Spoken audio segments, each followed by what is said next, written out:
على رسوله النبي الأمين الكريم الرؤوف الرحيم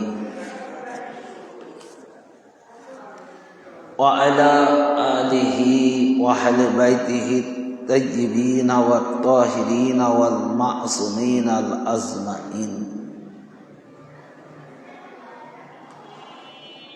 خصوصا على سيدنا غوث الأعظم على جده نبينا عليه الصلاة والسلام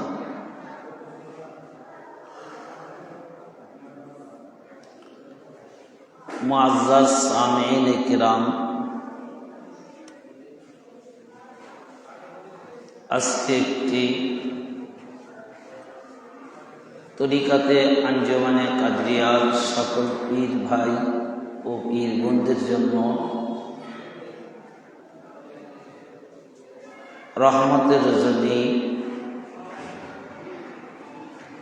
যে রজনীতে পীর ও মুর্শিদ পাক হযরত সৈয়দ শাহ ইরশাদ আলী আল কাদরি আলাউদ্দিন বাকসালাতু সাল্লাম এই ধরাধাম থেকে পর্দা নিয়েছেন। সেই উপলক্ষে আজকে আঞ্জুমানে কাদরিয়া শাজাকলা শাখা আঞ্জুমান কর্তৃক আয়োজিত মসজিদে খানপায়ে কাদরিয়া মসজিদ প্রাঙ্গণে উরুস পাক পালিত হচ্ছে। এই পবিত্র উরুস পাক আমরা যারা হাজির হয়েছি, মহান আল্লাহ তাআলার দরবারে শুকরিয়া জ্ঞাপন করি এবং রাসূল পাক সাল্লাল্লাহু আলাইহি ওয়াসাল্লাম পাকের কদম যুগলে তানার পবিত্র আহদে বায়েত আল আওলাদ, বর্তমান জামানার ইমাম আমাদের আকা মাওলা হযরত সৈয়দ শাহ ইয়াসুফ আলী আল কাদরি আলাউদ্দিন বাকসালাতু সাল্লামের কদম যুগলে, বড় হুজুর পাক কিবলা ও কাবার কদম যুগল রওজা পাকে এবং ছোট হুজুর পাক কিবলা কদম যুগলে ভক্তিপূর্ণ তাজিমি কদম বসি সেজদা ও সালাম আরজ করত।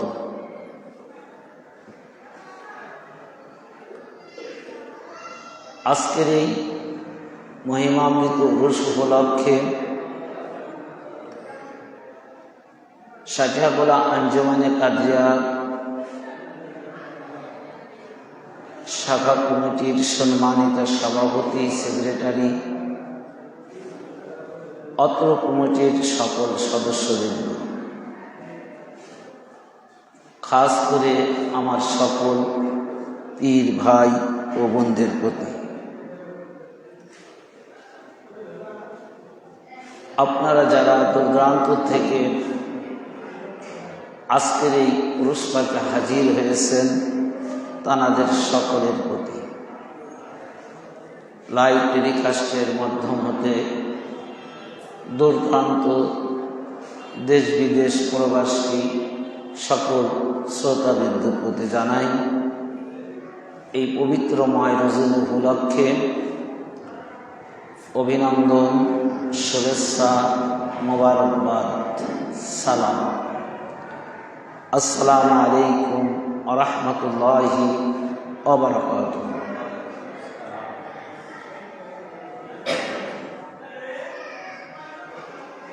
আল্লাহ রাব্বুল আলামিন পবিত্র কোরআন পাকের মধ্যে অসংখ্য আয়াত পাক আউলিয়া কিরাম ওলিগণদের শানে নাজিল করেছেন। আদম আলাইহিস সালাম থেকে শুরু করে অদ্যাবধি পর্যন্ত প্রত্যেকটা যুগে মহান আল্লাহ রাব্বুল আলামিন ওলি প্রেরণ করেছেন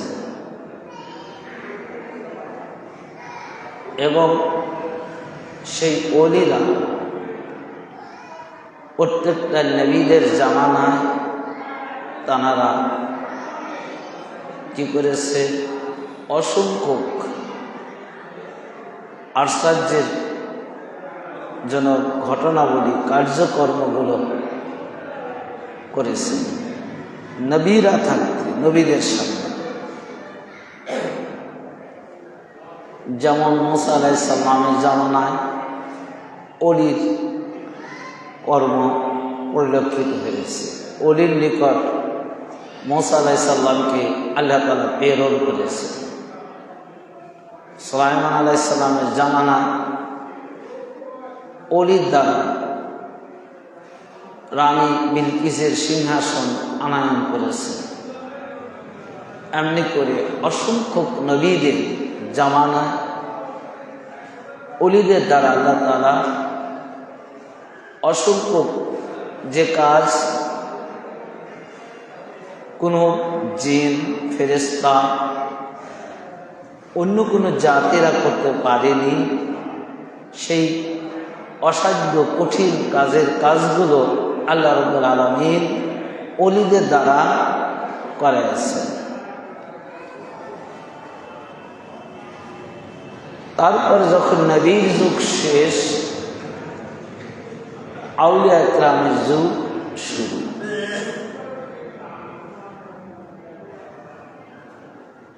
আউলিয়া ইকরামের যুগ যখন শুরু হয়েছে, কিয়ামত পর্যন্ত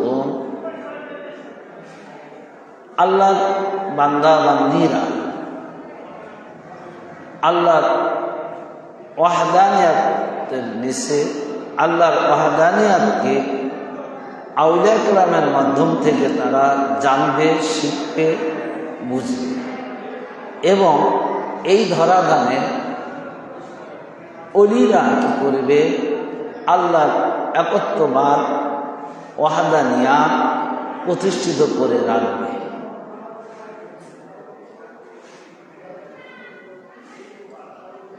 আর যারা আউলিয়া ইকরামদের রাস্তা বাদ দিয়ে অন্য রাস্তা অবলম্বন করবে, অলিদেরকে যারা মানবে না, তাহলে বুঝবেন যে তারা ভ্রান্ত রাস্তায় রয়েছে। তো সেই আউলিয়া ইকরামদের মধ্যে যত অলিরা এই জগতে আগমন করেছেন, তার মধ্যে একজন মাদারজাত অলি, আওলাদে রাসূল, আওলাদে গাউসুল আজম, পীর ও মুর্শিদ নামে খ্যাত, দাদা হুজুর পাক নামে পরিচিত হযরত সৈয়দ শাহ ইরশাদ আলী আল কাদেরী আলাইহিদ্দিন বাকসাল্লাম, তিনি সর্বশ্রেষ্ঠ মাদারজাত অলি, গাউসিয়াতের মাসনাদের মালিক হয়ে এই দুনিয়ার জিন্দেগিতে তিনি আগমন করেছিলেন। জানার কারণেই আজকে গোটা ভারতবর্ষে ইসলামের একত্ববাদ, তাওহীদের রিসালাত সেটা প্রতিষ্ঠিত হয়েছে এবং সেই খানদান হতে শুরু করে অদ্যাবধি পর্যন্ত এখনো সেই রিসালাতে তাওহীদের রিসালাত সুপ্রতিষ্ঠিত।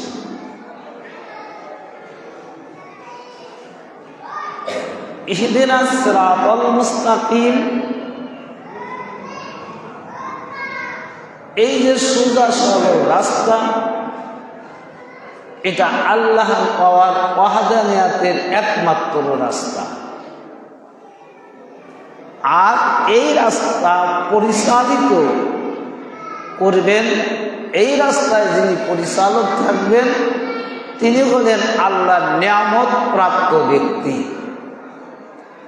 জানাকে আল্লাহ তাআলা আল্লাহর সেই নিয়ামত অর্পণ করে বেলায়েতের গুরু দায়িত্ব তিনি বহন করেছিলেন এবং নিয়ামতের মালিক হয়েছিলেন। আর তিনি যে রাস্তা আমাদের দেখাইছে ওই রাস্তার উপরই প্রতিষ্ঠিত থাকার কথা আল্লাহ তাআলা সূরা ফাতিহার মধ্যে আমাদেরকে প্রার্থনা হিসাবে শেখানো দিলেন যে কত গুরুত্বপূর্ণ কাজ এটা, যে আল্লাহ নিজে শিক্ষা দিচ্ছে, আল্লাহ নিজে জানিয়ে দিচ্ছে যে আমার বান্দারা তোমরা আমার নিকট প্রার্থনা করো ইহদিনা সিরাতাল মুস্তাকিমের জন্য, এবং সেই সিরাতাল মুস্তাকিম যে রাস্তায় আমার নিয়ামত প্রাপ্ত ব্যক্তিগণ। তাহলে এখন বোঝেন যে আল্লাহ শিখায়া দিচ্ছেন, আল্লাহ জানিয়ে দিচ্ছেন বান্দাকে, দরখাস্ত করার নিয়ম আল্লাহ তাআলা শিখায়া দিচ্ছেন। এই জন্য সূরা ফাতিহাকে বলা হয় একটা দরখাস্তের সূরা, প্রার্থনার সূরা। কারণ এই কথাটা থাকার কারণে, এই কথাটা থাকার কারণে এই সূরাটা পুরা প্রার্থনা সূরা হয়ে গেছে। একমাত্র নিয়ামত প্রাপ্ত ব্যক্তিদের রাস্তায় থাকার জন্য দোয়া করার কারণে, চাওয়ার কারণে।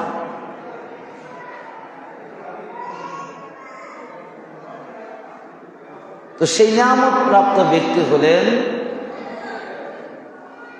হুজুর পাকের আওলাদ পাক হযরত সৈয়দ শাহ ইরশাদ আলী আল কাদেরী আলা জাদ্দিন।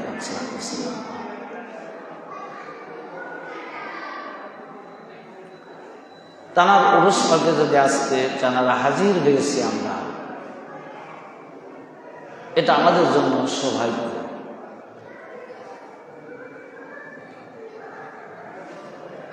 পীর মুর্শিদ পাক এত গায়েবী খবর জানতেন, এত গায়েবী খবর তিনি দিতেন যেটা শরিয়াতের আলেমরা একেবারেই তারা স্তব্ধ হয়ে যেত, পরে তারা মেনে নিত, আগে কখনো তারা মেনে নিতে পারত না। তো পীর মুর্শিদ পাক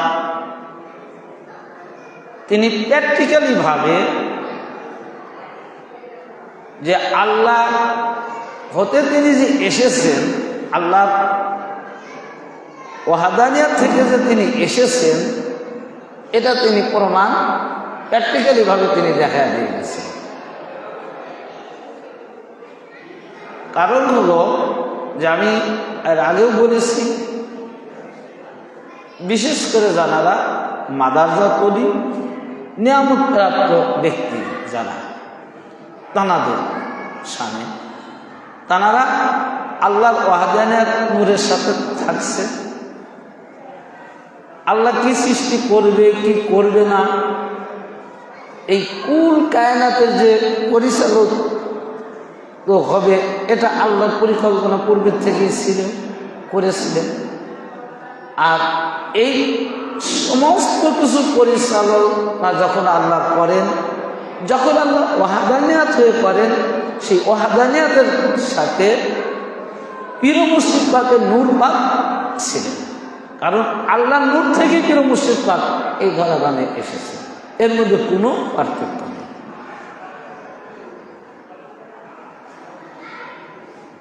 যার কারণে কিয়ামত পর্যন্ত কি হবে আর কি হবে না, এটা আল্লাহ তাআলা ওই সকল মাদারজাত নিয়ামত প্রাপ্ত ব্যক্তি হয়ে যারা এই দুনিয়াতে আসেন তানারা অবগত থাকে।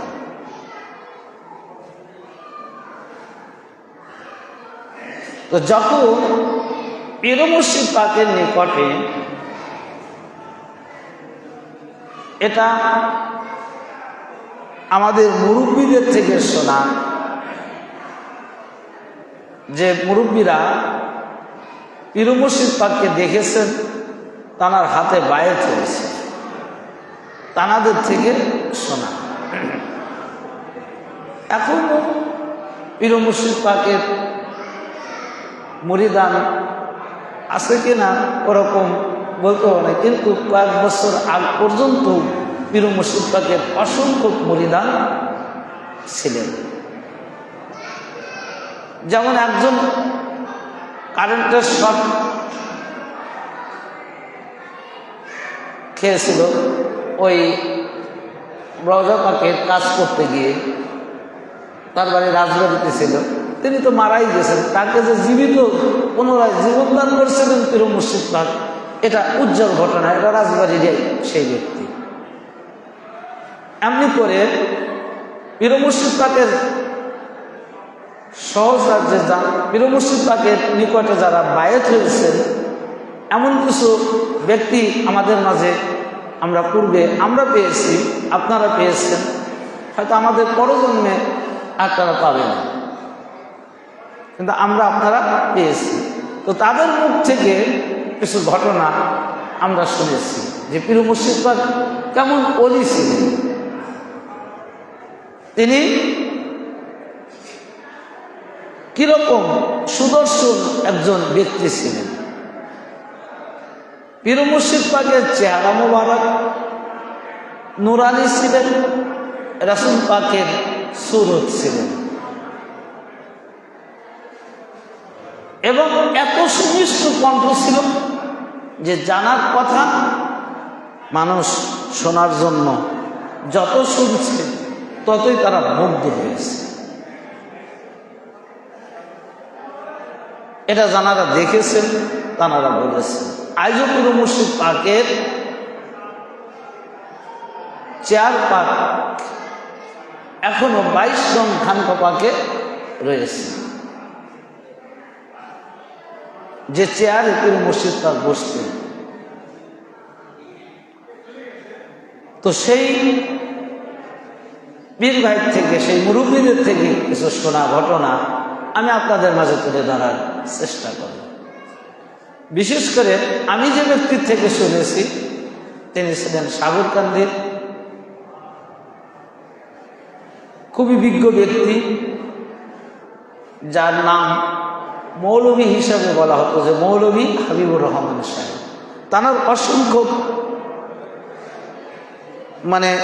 তার বর্ণনা করা অসংখ্য কারামত পাক এই কিতাবের মধ্যে তুলেও ধরেছে পীর মুর্শিদ পাক। তিনি খুব জোশের সাথে ওয়াজ করতেন এবং প্রত্যেকটা মানুষ তার ওয়াজগুলো শুনত। তার ওয়াজের প্রথম শব্দ ছিল যে আল আমরুল ফাউকাল আদল, যে আদব হলো জ্ঞানবান ব্যক্তিদের কথা রক্ষা করা, হুকুম মানা আদবের লক্ষণ। এ কথাটা তিনি প্রথমে বলতেন। ওয়াজের প্রাঙ্গে আমরা যেরকম সানা পড়ি, তাসবিহ পড়ি, দরুদ পড়ি, গজল পড়ি, এরকম করতেন না। তিনি বক্তব্যের স্টেজে উঠে তিনি প্রথমে বলতেন আমি কিছুই জানি না, আমি অধম, আমি আসলে তিনি জিনারের শিক্ষিত। তিনি বলতেন আমি কিছুই জানি না, আল আমরুল ফাউকাল আদব, আমার উপর আদেশ করছে আমার পীর মুর্শিদ পাক, তাই আমি বলি। এই আদেশ রক্ষা করা যেটা আদব, এই আদবকে আমি রক্ষা করে চলি। তিনি এই কথাগুলো একবারে প্রত্যেকটা ওয়াজে তিনি বলতেন এবং তেনার ওয়াজ থেকে পীর মুর্শিদ পাকের কিছু কারামত পাক তিনি তুলে ধরতেন। পর্দা হুজুর পাকের কারামত পাক তানারা তুলে ধরতেন, যেগুলো তানারা স্বচক্ষে দেখেছেন। তো তিনি বলছেন যে যে মৌলানা পীর মুর্শিদ পাকের গায়েবকে অস্বীকার করেছিল, ইনকার করেছিল, সেই ভারতবর্ষের কলকাতার একজন জবরদস্তি মৌলানা। তিনি হজ করতে গেছেন। তো হজ করতে গিয়ে আগেকার দিনে হজ সাধারণত করা হতো, এটা আপনারা জানেন, যে জাহাজ যোগে যাওয়া হতো, প্রায় 6 মাস সময় লাগত। তো সেই জাহাজে হজের যাত্রী তিনি ছিলেন। তো জাহাজ ঝড়ের কবলে পড়ে যায় এবং জাহাজটা ছন্ন বিচ্ছিন্ন হয়ে যায়। মানে ওই জাহাজে যতগুলো যাত্রী ছিল অধিকাংশই মানে মারা যায়, আর বেঁচে ফেরে না। তো ঠিক ওই মওলানা তিনি ওই জাহাজে ছিলেন। তো তিনি বেঁচে গিয়েছিলেন একটা জাহাজেরই একটা কাঠের অংশ, যেভাবেই হোক ধরে মালিক যার হায়াত দেবে সে তো বাঁচবেই। বেঁচে ওই নদীর তীরে, সাগরের তীরে খুব ক্ষুধার্ত অবস্থায়, কাতর অবস্থায় পড়েছিল। তো এনাকেই এই মওলানাকেই পীর মুর্শিদ পাক প্রশ্ন করেছিলেন এক সময় যে, আচ্ছা মৌলভী সাহেব, ইসলামের রোকন কয়টা, স্তম্ভ কয়টা? তো ওই মৌলানা সাহেব বলছিলেন যে 5টা। আসলে 5টা: কালিমা, নামাজ, রোজা, হজ, যাকাত, 5টা। তো পীর মুর্শিদ পাক বলছিলেন যে না, 6টা। তো যখন 6টা বলছে তখন শিরিক হয়ে গেল।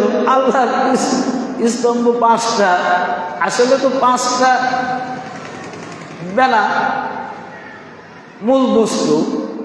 তো পীর মুর্শিদ পাক 6টা বলছে, তখন ওই মওলানা বলছে আপনাদের কাজ শুধু শিরিক আর শিরিক আর শিরিক, বেদাত। তা এখন পীর মুর্শিদ পাক বলতেছে, প্রশ্ন করতেছিল ওই মওলানা, যাচ্ছে ভালো 6টা, তাহলে কি বলেন আর একটা 6 নম্বরটা কি? তখন তিনি বলছিলেন রুটি, অর্থাৎ রিজিক, খাবার। তো এটা বুঝাই বলছিলেন, খালি যে উত্তর দিয়েই যে ছেড়ে দিয়েছেন তা কিন্তু না। তিনি তাকে বুঝাইছিলেন যে আপনি ইবাদত করবেন, ভালো, আপনি কালিমা করে মুসলমান হলেন, ঠিক আছে। মুসলমান হওয়ার পর আপনি নামাজ পড়বেন, ঠিক আছে। নামাজ পড়তে গেলে তো সুস্থ থাকতে হবে, কালিমা পড়তে গেলে সুস্থ থাকতে হবে, হজ দিতে গেলে আপনার অর্থ লাগবে, যাকাত দিতে গেলে আপনার কি থাকবে, অর্থ লাগবে। তো এই যে আপনি মুসলমান যখন হবে, তো মুসলমান হবার পরে যে মুসলমানের যে আমলগুলো আপনি করবেন, তো এই আমলগুলো করতে গেলে তো আপনার এনার্জির দরকার আছে, শক্তির দরকার আছে। আপনার জীবনটা বাঁচিয়ে রাখার যে উপকরণ, সেটা আপনাকে গ্রহণ করতে হবে।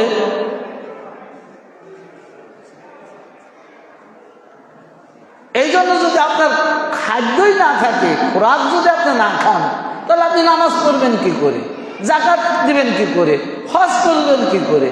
সুতরাং এই 5টা স্তম্ভকে সঠিকভাবে পরিপালন করার জন্য একটা স্তম্ভের একটা রকমের দরকার, সেটা হলো খোরাক, খাদ্য। সেটা কি? খাদ্য। আর এই খাদ্য খেয়ে সঠিকভাবে দিনের রাস্তায় থেকে শরীরের শক্তি সঞ্চয় করে যে কাজ করবেন, এটাই হলো আপনার মূল স্তম্ভ। এটা পীর মুর্শিদ পাক তিনি দেখাইছেন, দলিল দিয়েছিলেন যে আমি 6টা বলছি তা না, এই 6টার মূলই হলো একটা। 6টার মূল ফাউন্ডার একটা, সেটা হলো খাদ্য। তারপরও ওই মওলানা মানেছিলেন, এটা আপনাদের ভ্রান্ত ধারণা। তো ঠিক যখন হজে, এই যে কথাটা বলতেছিলাম, যে যখন হজে কি হলো, প্লাবিত হয়ে একটা যে কোনোভাবে তিনি সাগরের কিনারে পড়ে আসে, খাদ্যের জন্য খুব পরেশানি হয়ে গেছে, মানে শরীর সুস্থ, মানে খাদ্য পেলেই সুস্থ হয়ে যাবে। আচ্ছা, সেই সময় যদি কোনো রুটিওয়ালা, ফেরি খাদ্য, যে কোনো খাদ্যওয়ালা ওখানে যায়, সে কি খাদ্য না দিয়ে পারে? যত সে ব্যবসায়ী প্রকার যায়, কারণ ওখানে খাদ্যওয়ালা যাবেই কি করে? সাগরের মধ্যে পড়ে আছে একটা না। তো তখন তিনি দেখতে পেলেন, তার কানে আওয়াজ আসলো, রুটি রুটি রুটি। তো যখন এই আওয়াজটা আসলো, তখন তিনি ইশারা করলেন যে রুটিওয়ালা, আমাকে একটা রুটি দাও। তখন রুটিওয়ালা যায় দেখে যে মৌলানার অবস্থা কাহিল। তখন মৌলানা বলতেছে যে, রুটিওয়ালা বলতেছেন যে আপনার রুটি আমি দিতে পারি, তা রুটি তো লাগবে, টাকা লাগবে, পয়সা লাগবে, একটা রুটি নিলে 1 আনা দিতে হবে। তো ওনার কাছে তো টাকা নেই, টাকা কোথায়? তো বলতেছে, আগে আমাকে একটা রুটি দেন, আমি সুস্থ হয়ে দেশে গিয়ে আপনার 1 আনা নেন, 10 আনা নেন, জানেন, আমি আপনাকে দিয়ে দেবো, ঠিকানা দিয়ে দিই। তো বল, না, নগদে সারা বাকিটা আমি বিক্রি করি না। তখন বলতেছেন যে, তো আপনাকে তো রুটি না দিলেও তো হয় না, কারণ আপনার এই অবস্থায় যদি আমি রুটি না দিয়ে চলে যাই, তাও তো হয় না, আপনার রুটিও তো দরকার। তা আপনি একটা কাজ করতে পারেন, রুটি টুটি লাগবে না, আমি একটা কাগজ দেব, আপনি এই কাগজের মধ্যে ইসলামের 6টা রোকন, 6ষ্ঠ রোকন রুটি, এটা লিখে আপনি খালি সই করে দেবেন, আমি এটা লিখে নেব। যেহেতু এখন তার আপনার লেখার শক্তি নেই, আপনি কোনো মতন টিপস দেন আর সই দেন, দিয়ে দিবেন, দিয়ে আপনার যত রুটি লাগে খান, সমস্যা নেই, আপনার এই রুটির আর টাকা লাগবে না। তো মৌলানা চিন্তা করছে, এত এই সাগরের মধ্যে কিনা দেখবি একটা রুটি, যদি আমার জীবন বেঁচে যায়, হোক ভ্রান্তগত যাওয়াই হোক, দেন।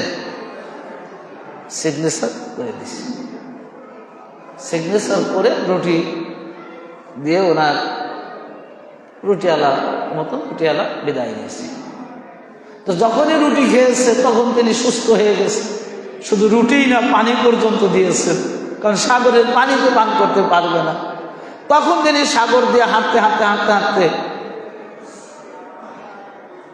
দেশে চলে আসছে। তো দেশে যখন আসছে, আসার পরে সবাই আশ্চর্য, আরে সব মানুষ মারা গেছে, এর মানে তার পরিবারের লোকজন তাকে ছেড়ে দিয়েছে, যে এ কখনো বাঁচবে না, তার একেবারে ছেড়ে দিয়েছে। তার হঠাৎ করে যদি সেই ছেড়ে দেওয়া মানুষ যদি এলাকায় চলে আসে, কেমন আনন্দের একটা, তারপরে একটা মৌলানা মানুষ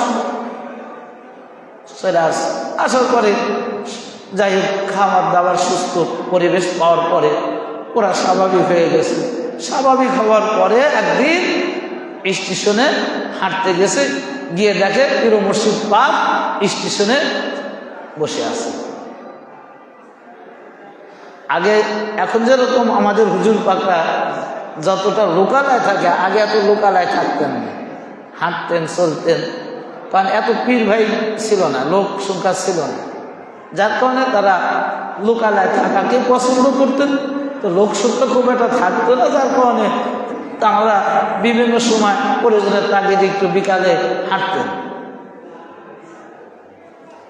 তো হাঁটার পরে তো মৌলানা সাহেবকে দেখলেন, পীর মুর্শিদ পাক ডাক দিলেন, এই মৌলানা সাহেব, আসেন আসেন। তা বলতেছে, কেমন আছেন, কি আপনার পুরা ঘটনা একটু বলেন শুনি। তা ঘটনা বলা শুরু করে দিয়েছে। তো বলতে বলতে বলতেছে যে, রুটি আমার এক ফেরিওয়ালা রুটি হঠাৎ করে ওখানে হাজির হলো, দেখলাম। তো সে আমাকে কিছু রুটি দিল, রুটি খাওয়ার পর আমি শক্তি পেলাম। তারপর আমি যেভাবে হোক আমি খুঁজে খুঁজে খুঁজে খুঁজে আমার এলাকায় আসি। তখন রুটির দাম নেয়নি, বলে না রুটির দাম কম নেয়নি। কয় যে আপনি কি এখন বলতে পারেন যে ইসলামের রোকন 6টা? বলে আপনি এখনো বলেন না, এই শিরিকের কথা আপনার যায় নাই? কয় না, যাবে কেন, শিরিকের কথা যাবে কেন? তো বলতেছেন যে রুটির রোকন কি বলে ইসলামের রোকন 6টা, 6ষ্ঠ রোকন রুটি, এত বড় শিরিক কথা মেনে নেওয়া যায়? তখন মাওলানা আপনি তো মিথ্যাবাদী, আর আপনি নিজে লিখে দিয়েছেন যে ইসলামের রোকন 6টা, রুটি 6ষ্ঠ নম্বর রোকন। সেই সময় বলছে হায় কয় কি, এখন কি? আমি তো সাগর পারে, কোনো লোক নেই, জন নেই, মরুভূমি, আমি তো আমার জীবন বাঁচানোর জন্য সইতে দিয়েছিলাম, কিন্তু আকীদা নিয়ে তো দেয়নি। তো এনি জানলো কি করে? তখন পীর মুর্শিদ পাক বললেন যে হে মাওলানা সাহেব, ওই রুটিওয়ালা আর কেউ নয়, ওই রুটিওয়ালা আমি। এবং আমি এমন একজন ব্যক্তি, এই ইসলামের 6 নম্বর রোকন অর্থাৎ রুটি, এই খাদ্যটা তোমার দ্বারা ইস্টাবলিশ করার জন্য আমি গায়েবী হালাতে তোমাকে তোমার জীবন প্রদান করেছি। ওটা রুটি ছিল না, ওটা ছিল ওসিলা তোমার জীবন দানের। আর আমি কি করলাম? আমি তোমার থেকে দস্তখত করে নিলাম, লিখে নিলাম যে ইসলামের রোকন, এটা লিখে নিলাম যাতে তুমি অস্বীকার না করো, মিথ্যা কথা না বলো।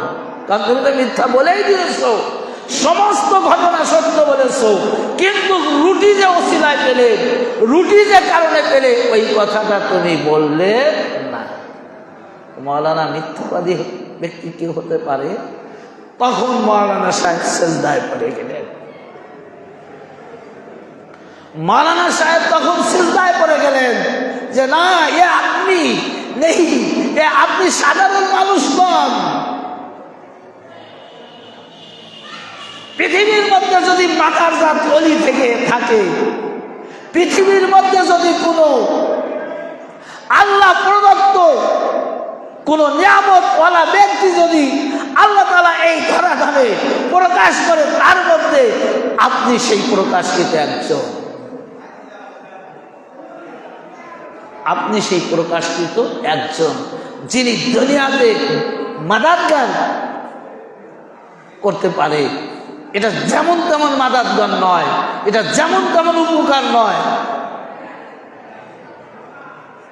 যে এইরকম মাদাত করতে পারে, আমার বিশ্বাস, আমার আকীদা যে আমার মৃত্যুর সময় একমাত্র আপনি মাদাত করতে পারবেন।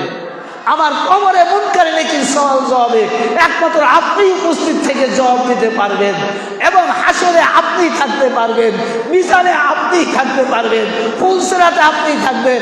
এমনকি আপনার পরিধান জানানো হবে, আপনার মতে কাজ জানানো হবে, আপনার ভক্ত জানানো হবে, আপনার গোলাম জানানো হবে। আপনি তাদেরকে ততক্ষণ পর্যন্ত জান্নাতে প্রবেশ না করাবেন, আপনি একমাত্র সেই ব্যক্তি, আপনি আপনার মুরিদের হাত ছেড়ে দিবেন না। মুরিদের হাত শক্ত করে ধরে রাখার মতো ব্যক্তি আপনি। মুরিদকে বিপদে ফেলে আপনি কখনো দূরে সরে যাবেন না, কারণ আমার গোটা জিন্দেগি আমি আপনার বিরুদ্ধতা চলছি। আপনি যতটা কারামত দেখাইছেন, যতটা গায়েবের খবর দিয়েছেন, প্রত্যেকটা গায়েবের বিরুদ্ধতা আমি করেছি। কিন্তু আজকে সেই ব্যক্তিকে যদি আপনি মাদাত করতে পারেন, সেই ব্যক্তিকে যদি আপনি এই মহা বিপদ থেকে উদ্ধার করতে পারেন, আপনার সে রহমত, আপনার সে করুণাধার, আপনার সে এত দয়ালু ব্যক্তি এই পৃথিবীর মধ্যে আর কেউ হতে পারে না। এটা পীর মুর্শিদ পাকের জীবনের ইতিহাস। এটা পীর মুর্শিদ পাক আজকে যার উরুস করছে, আমরা আজকে জানার উরুসে আমরা হাজির হয়েছি। আওলাদে রাসূল, আওলাদে রাসূলের অভাব নেই।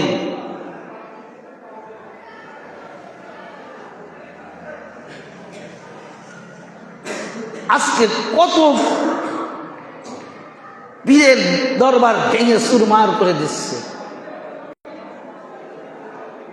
অলির দরবার চুরমার করে দিচ্ছে। তো অলিরা যদি একবার বিগড়ে যায় তাদের অবস্থা ভয়াবহ। এনারা দয়ালু, রহমত, করুণা, কারণ আল্লাহ হতে এনারা এসেছেন। এই জন্য মাওলানা সাহেব বললেন যে এটা আল্লাহর দয়া ছাড়া এরকম মানুষ আর হতে পারে না। এই রকম উপকারিতা, পরোপকারী ছিলেন দয়ার নবী রাহমাতাল লিল আলামিন। জানাকে কাঁটা দিয়েছে রাস্তায়, তাকেও দেখতে গিয়েছেন। জানারা হুজুর পাকের রাস্তায় কাঁটা ফুটিয়ে দিয়েছে, তাদের প্রতি কখনো রাসূল পাক নারাজ নন। এই জন্য সেই কাঁটা ফুটার সে উনি মৌলানা নিজে বলতেছেন যে আমিও তো সেই কাঁটা ফুটানো ব্যক্তির একজন ছিলাম। আজকে আপনি আমার চোখ খুলে দিলেন, আজকে আপনি আমার হৃদয় খুলে দিলেন। কারণ অলিদের তাওয়াজ্জু যদি একবার যার উপর পতিত হয়ে যায়, সে আর সাধারণ মানুষ থাকে না। তো ওই মৌলবীকেও হুজুর পাক পারতেন না, সরাসরি কিন্তু পারতেন। যেমন একটা ঘটনা আছে, এটা যদিও অলিদের জীবনীতে, একটা বিয়ের বরযাত্রী যাচ্ছে, এটা পাকিস্তানের ঘটনা। তো যাওয়ার পথে যে তো এখন যে গ্রাম, ওই গ্রামের নাম হলো আহমদাবাদ। তা আগেকার দিনে তো বরযাত্রীরা হেঁটে যেত, চিনত না, জিজ্ঞাসা করতো। এখন আমরা যদি রাস্তাঘাট না চিনি জিজ্ঞাসা করি। তো পাকিস্তানের একজন অলি, খুবই বুজুর্গানে দিন আল্লাহর অলি, তার কাছে জিজ্ঞাসা করতেছে যে ভাই, আমরা তো আহমদাবাদ নগর যাব, তা একটু আমাদের কিন্তু আহমদাবাদ নগরটা দেখায় দেন। তখন তিনি বললেন ঠিক আছে, আমার সাথে একটু তোমরা আসো, আমি এই রাস্তাটা দেখায় দিচ্ছি। তো কিছু কদম, প্রায় 40 কদম হেঁটে গেলেন। হেঁটে যাওয়ার পরে উনি ইশারা করলেন, ওই যে দেখতে পাচ্ছ ওই গ্রামটাই আহমদাবাদ গ্রাম। অর্থাৎ এমন একটা গ্রাম দেখা এসেছে, ওরা রাসূল পাকের পবিত্র রওজা মোবারক, সবুজ গম্বুজের রওজা দেখা দিয়েছে। এখন ওনারা আশ্চর্য হয়ে গেলেন, যাই আমরা তো একই। তো বলেন যে তখন তো বুঝতে পারছি যে হায়, এ তো সাধারণ মানুষ নয়। তখন বরযাত্রীরা বল তোরা আহমদাবাদ যাওয়ার কিছু কই, আগে খবর নেই একে। তখন তাকে জড়িয়ে ধরছেন যে ভাই, আপনি তো সাধারণ লোক না, আপনি তো আল্লাহর ওলি, তা আপনি এরকম। তখন তিনি একটা কথা বললেন যে জেনে রাখো, আমার এই হৃদয়ে এক আহমদাবাদ ছাড়া দ্বিতীয় কোনো আহমদাবাদ নাই। আমি নবীর ইশকে পাগল। আমার কাছে যখন কোনো মানুষ আহমদাবাদ এই জায়গায়, এই শহর যখন দেখতে চায়, আমি এই একটা আহমদাবাদই চিনি, সেটা হলো মদিনা, সবুজ গম্বুজ পরিবেশিত আমার দয়াল নবীর রওজা পাক। তো যখন তোমরা আহমদাবাদ নগর দেখতে চেয়েছিলে, তোমাদের ভিতরে চার্জ ছিল না, তোমাদের ভিতরে কি, তোমাদের হৃদয়ের চোখ কি বন্ধ ছিল, আলো ছিল না। যদি ব্যাটারি না থাকে লাইট জ্বলবে, যদি চার্জ না থাকে লাইট জ্বলবে, তো কারেন্ট না থাকলে লাইট জ্বলবে। ব্যাটারির শক্তিতে মাইক চলছে, তো এখন যদি একটা লো ব্যাটারি যদি এনে যদি মাইকে লাগা দেওয়া যায়, জ্বলবে? চলবে না। তাহলে ব্যাটারিটা কি করতে হবে? হিট দিতে হবে, চার্জ দিতে হবে, চার্জ দিতে হবে। তারপরে চার্জ হলে তো ওই ব্যাটারি দ্বারা লাইট জ্বলবে, ওই ব্যাটারি দ্বারা মাইক চলবে, ওই ব্যাটারি দ্বারা সব কিছু করা যাবে। তো যতক্ষণ চার্জ না হবে ততক্ষণ পর্যন্ত কোনো কিছু করা যাবে না। তো ওই আল্লাহর ওলি তিনি বলতেছেন যে তোমরা সাধারণভাবে এসেছিলে আমার কাছে, তোমাদের হৃদয়ের চক্ষুতে চার্জ ছিল না, অন্তরের চক্ষুতে চার্জ ছিল না, চার্জ না থাকার কারণে ওই হৃদয়ের চক্ষুটা খোলে নাই। তো আমি 40 কদম আমার সংস্পর্শে রেখে তোমাদের হৃদয়ের চক্ষু নামক বস্তুকে আমি কি করলাম, চার্জ করে দিয়ে দিলাম। আর চার্জ হওয়ার সাথে সাথে তোমাদের হৃদয়ের চক্ষু খুলে গেল, আর খুলে যাওয়ার সাথে সাথে তোমরা মদিনার রওজা দেখতে পেলে। আমি যেরকম দেখতে পেলাম তোমরাও দেখতে পেলে। এটা হলো আল্লাহর ওলির কারামাত, সাধারণ ওলির কারামাত। তো পীর মুর্শিদ পাক ওই মাওলানাকে পারতেন, কারণ চোর চুরি করতে গিয়েছেন হুজুর গাউসে পাকের দরবারে, ওলি হয়ে ফিরেছেন। ডাকাত ডাকাতি করতে গিয়ে ওলি হয়ে গেছেন। তো পীর মুর্শিদ পাক তার ব্যাটারি চার্জার লাইট অফ করে রাখছিলেন, লাইন কাট অফ করে রেখেছিলেন, যে একটু ঘুরে আসুক, সরাসরি নয়, একটু দেখুক। তো ওইটা দেখানোর পরে যখন ওই মৌলবীর হৃদয়ের চার্জার পরিপূর্ণ করে দিলেন, তখন তিনি বুঝতে পারলেন যে পীর মুর্শিদ পাক সাধারণ কোনো ওলি নয়। তো সম্মানিত উপস্থিতি, আজকে সেই পীর মুর্শিদ পাকের পুরুষ পাক বর্তমান আমার আকা মাওলা তানার পূর্বপুরুষ, বর্তমান হুজুর পাকের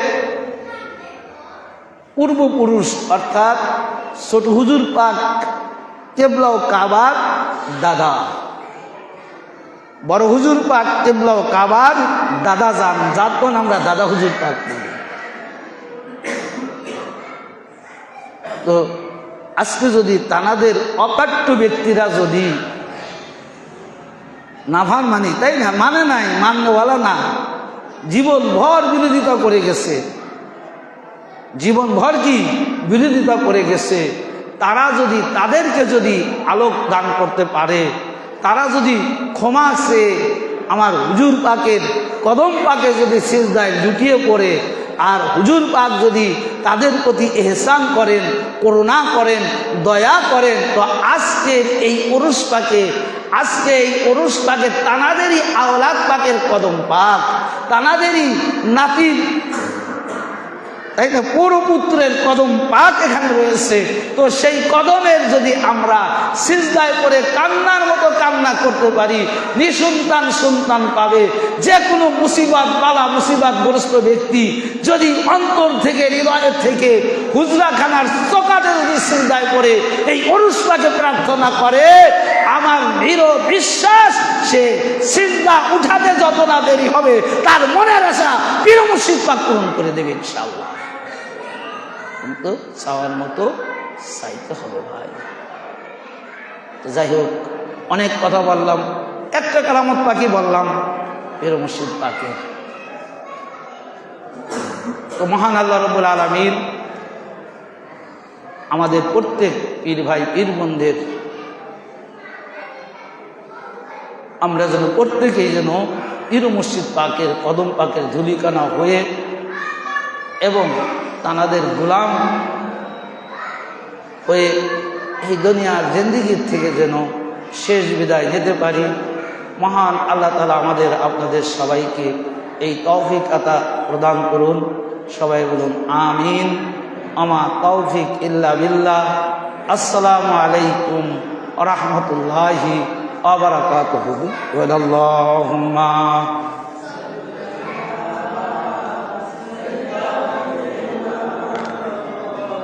এটা বিকাশ